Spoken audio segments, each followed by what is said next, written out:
Hi, just me. I'm really on a roll tonight, aren't I? Well, this helps. It's just booze. I don't drink often, but when I do.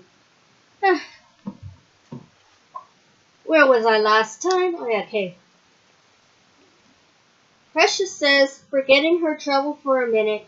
How wonderful. Now, my dear hero, tell me how you did it. Say says, like all great heroes, he is tongue-tied. There's very little to tell. It was such a trifle. I went there, I saw a tiger, I shot it, that's all. Precious says, repeating his words, I went there, I saw a tiger, I shot it. How fine, how grand. Say says, nonsense. Whilst others say it was grand, I thought it was very disappointing. Shooting an ordinary tiger when anticipating a monster is as disappointing as shooting a bird when hunting a tiger. One naturally feels a come down, and the worst of it is that people go crazy and make tremendous fuss about it. Precious says, and make trouble too. Say says, yes, terrible trouble. They actually carried me to the governor's yeoman, where I was appointed a captain and ordered to join the Western Punitive Expedition. I found that Generals Wei and Hsiung, our brothers-in-law, are the joint commanders-in-chief of this expedition, and I was ordered to mobilize with the first company immediately. Precious says faintly, immediately. Say says, yes, I was with difficulty allowed to come back to bid you a hurried goodbye, and I am afraid I have already overstayed my time. Precious says, oh no, you mustn't leave me like this, Ace says, getting up and preparing to go. I am afraid I must. I was ordered to start at once. Don't worry about me. The commanders-in-chief are our brothers-in-law, you see? Precious says, getting up too. I am more worried than ever on hearing that the wretch Wei is our chief. I don't trust him at all, and I hope you will take the greatest care of yourself. Say says, you didn't needn't worry at all, for he is not going, but staying behind to control the supply of ammunition and paying of the soldiers. I have arranged that my pay is to be paid to you regularly in the form of rice and firewood, and he promised he would see to that. General Hsiung will follow me with the main body of troops in a short time. Precious says, that is excellent. I now know how to deal with the wretch Wei, and I am relieved to hear that our brother-in-law Hsiung is going to follow you soon.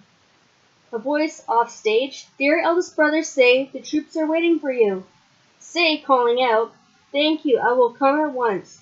To Precious Stream, I must go now, my dear third sister. Allow me to salute you and bid you goodbye. He clasps his hands and salutes her respectfully, and she reciprocates with a curtsy. Precious says, following her husband, I must see you mount your steed. Say says, going out of the cave, picks up a whip and makes the motion of mounting his horse. My dear third sister, goodbye. Precious says, farewell. She goes into the cave, but comes out immediately. I must see you ride along the wedding road to the highway. C says, going around the stage 3 times. You will take care of yourself for my sake, won't you? Precious says, following him carefully, of course, and you will take care of yourself for my sake, won't you? And here's a nice picture.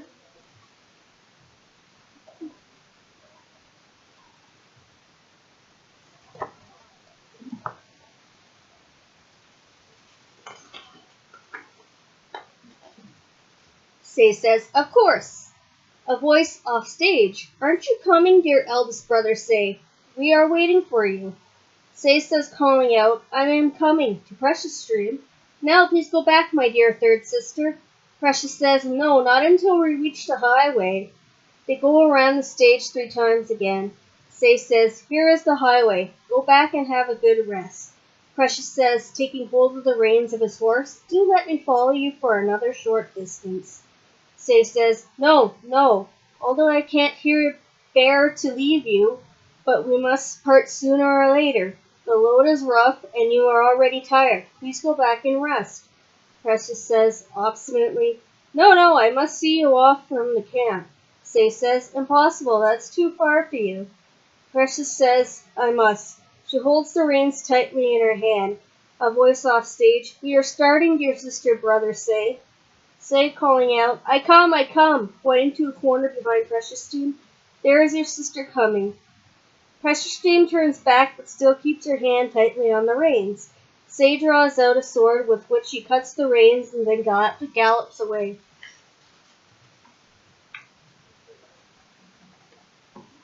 Precious says, finding he is gone, oh, he is gone. She weeps and retires. More than 9 months pass, and the end of the year is fast approaching. Precious Stream, who has been insufficiently provided for, would have suffered from hunger and cold had she not worked and labored like a slave. Being one of those able and capable women who can manage their circumstances, she made the best of her distress. But she had indeed a trying time. First she heard the news of the general defeat and that General Su was retreating with his army in confusion. Then no tidings at all. It was first believed that Sei Ping Hui was killed by the enemy, and then the official report making no mention of Sei's whereabouts confirmed the fact that he was indeed lost. The worst of it was that Wei, the Tiger General, refused to pay Precious Stream anything on account of Sei's supposed death. Madame Wang, her sympathetic mother, hearing the news, comes to her dear daughter to offer help and above all sympathy. Escorted by 2 servants and attended by 2 maids, Madame drives to the cave to visit her beloved daughter. The carriage is represented by 2 yellow square flags with the pictures of a wheel on each of them. While Madame holds the front ends of the poles of which the flags are suspended, the driver, holding the other end, follows her. When the procession comes to the front of the stage, they stop and Madame, turning to the right, addresses the audience. Madame says, since the news of the death of my son-in-law, Sei Ping Hui, reached me, I have been greatly worried about my dear daughter, Precious Stream. She is very obstinate and her pride won't allow her to accept any help from her father. As the new year is drawing near and she is very poor, I have brought something with me and come to pay her a visit, which I ought to have done a long time ago.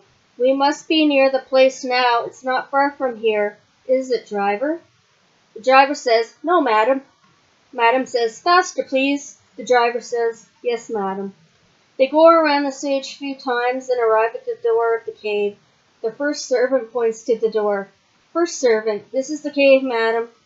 Madam says, knock at the door, please. The first servant says, knocking at the door, Lady Precious Stream, open the door. The voice off stage, I'm coming.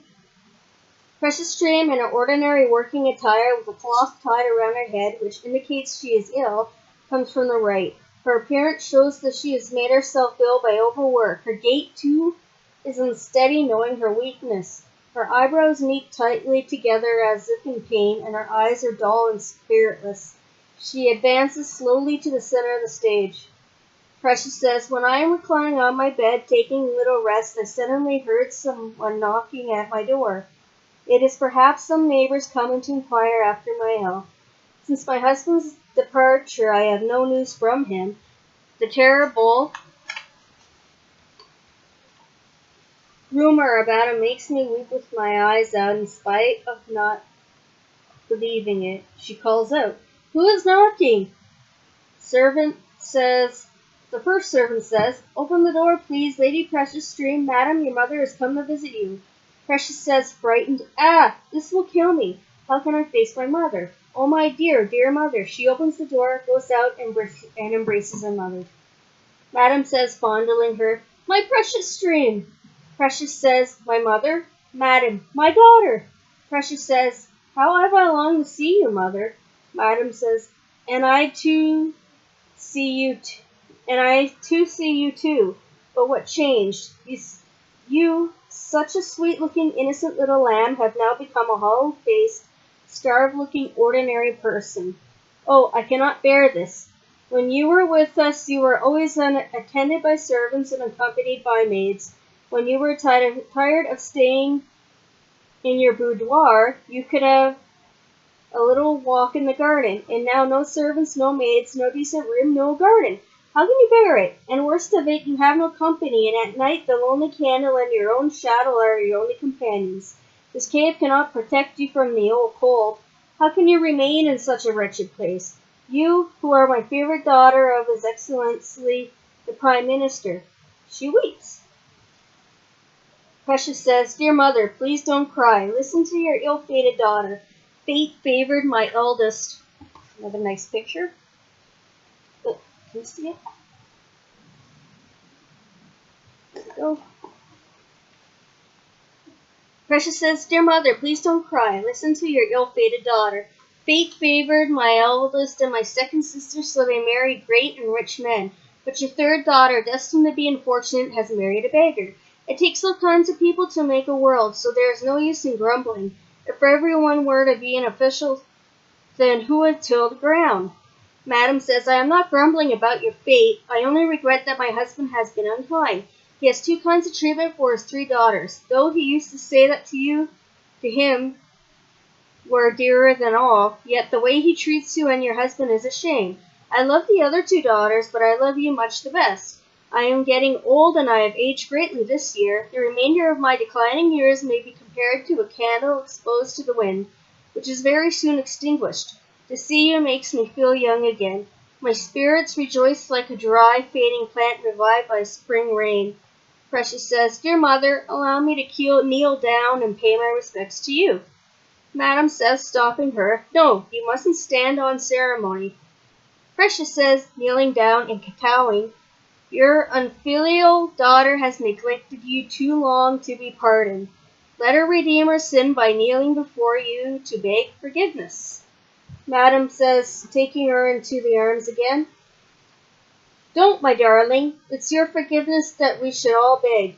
To the servants and maids, Attendants, come nearer and pay your respects to the Lady Precious Stream. All say, Our respects to you, Lady Precious Stream. The servants kneel on one knee whilst the maid curtsy. Precious says, returning their salute with a curtsy, Thank you. Please don't stand on ceremony. Madam says, Now you may go and have a rest, but return again in a shorter time. All say, Thank you, madam. They retire. Precious says, Oh dear, mother, why do you condescend to come to our humble grave? Madam says, I'm having a bad day. Okay. Precious says, Oh dear mother, why do you condescend to come to our humble grave? Madam says, I have heard that you are hungry and cold and you are not well, so I wanted to see you in the place where you are living. Precious says, barring the way, Oh no, my humble cave would profane your dignity. Madam says, Nonsense. I must go in and see what kind of life you are leading.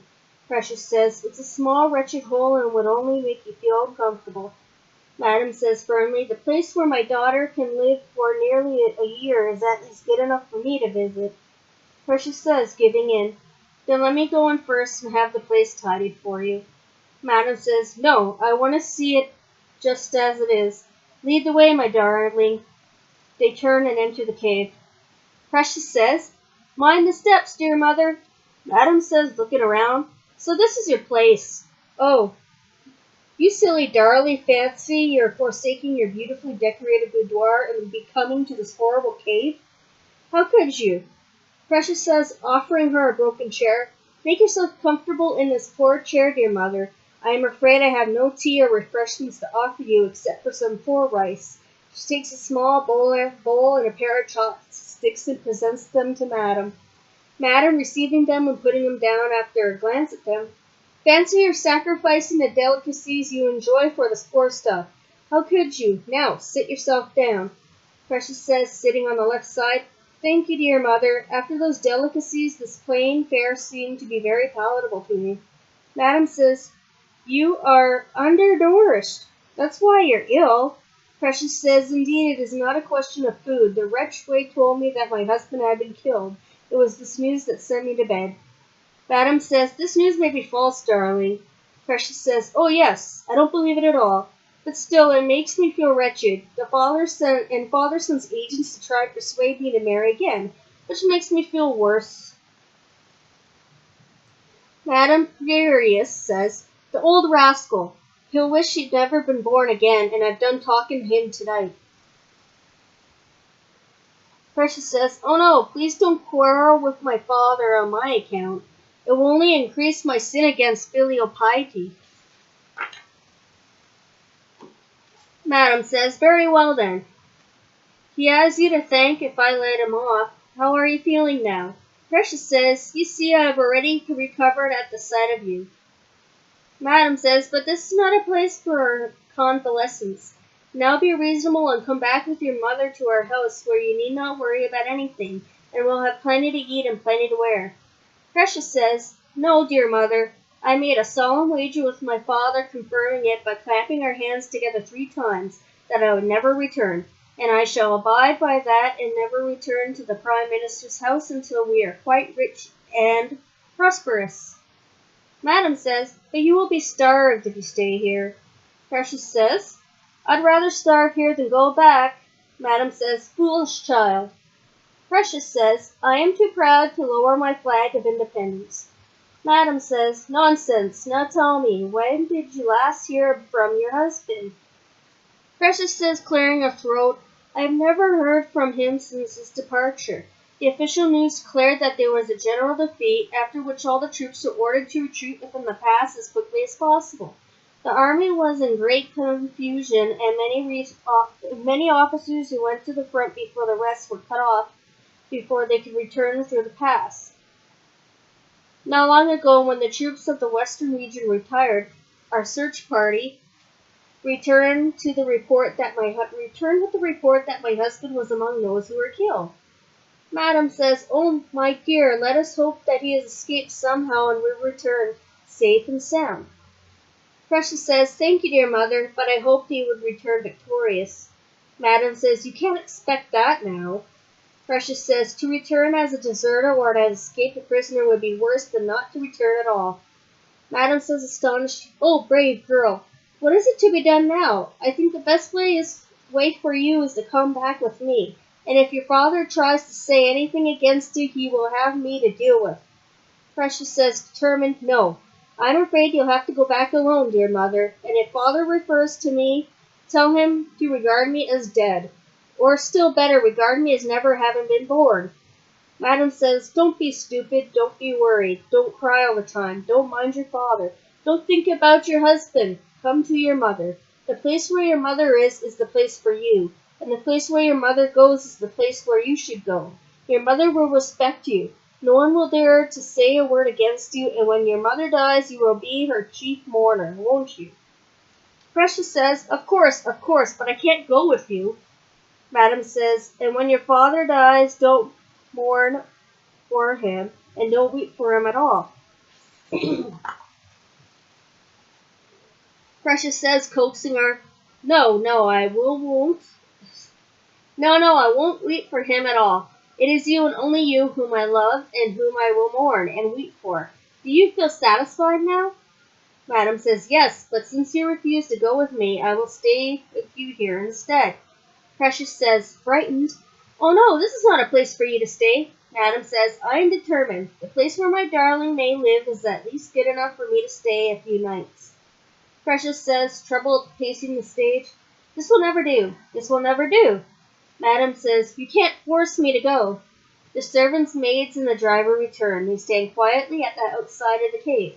Precious says, "The servants will come back. I think you ought to go now, dear mother." Madam says, "No. My maids bring the silver, the rice, and the clothes which you have brought with you." Maids, "Yes, madam." They enter the cave and produce several small parcels from their sleeves. Madam says, "Give them to Lady Precious Stream." Maids, doing so, say, "Yes, madam. They are for you, Lady Precious Stream." Precious says, "No, mother, I won't take anything from the Wang family." Madam, to the maids, "Put them down there. To Precious Stream, "Nonsense, they are presents from me to you. They have nothing to do with your father. Besides, when I am staying with you, we shall need a little money to buy some extra food. You can't expect me to live on the poor rice all the time." Precious says, "But dear mother, you can't stay here with me." Sorry, drink.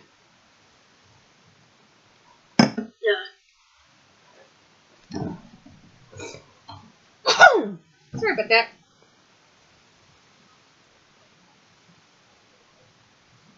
Alright,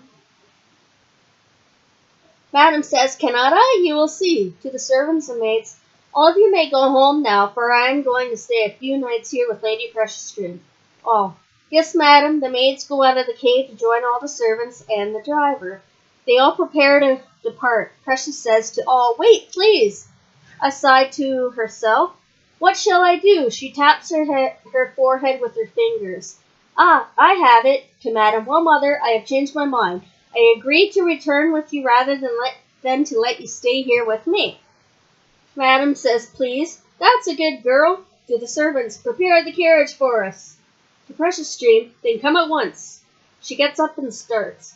Precious says, assisting her mother, mind the steps, mother. They come out of the cave and ride in the same carriage. The small procession starts. Oh, mother, I forgot something. To the servants, stop, please. They all stop. Madam says, what is it, darling?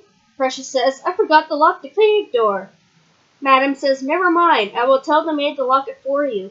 Precious says, I forgot to put the silver, the rice, and the clothes in a safe place. Madam says, they won't be lost if the cave door is locked. Precious says, but the rats, they will eat the rice and destroy the clothes. This is undoubtedly quite true. Madam says, they are worth very little. I can afford to get them again.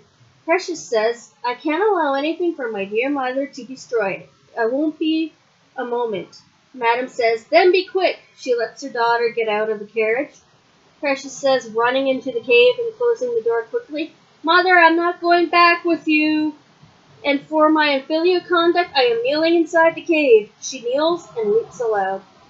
Madam, realizing her daughter's plan, oh, my obstinate darling, how could you? She weeps too. Precious says amidst her sobs, dear mother, though I remain in the cave, my heart goes with you. Madam, to the maids, try to get Lady Precious Stream to open the door and come with me. Maids going back and knocking at the door, Lady Precious Stream, will you please open the door and come back with us? Lady Precious Stream says, no, dear maids, I sincerely entreat you, instead of trying to persuade me to come out, to try your best to make Madam, my mother, depart as quickly as possible. The weather is cold and the north wind is bitter. The sooner you make her return, the better for her health. If you will do this favor for me, you'll have the eternal gratitude of an filial daughter. Maids moved say, we will, we will. They go to Madam. First maid says, Madam, Lady Precious Stream refuses to come out. She entreats you to return as soon as possible, for it is bitterly cold here. The second maid says, if you will allow me to say a word, madam, I think she is quite determined, and we had better go home ourselves and come some other time. Madam, weeping, says, oh, my poor darling daughter.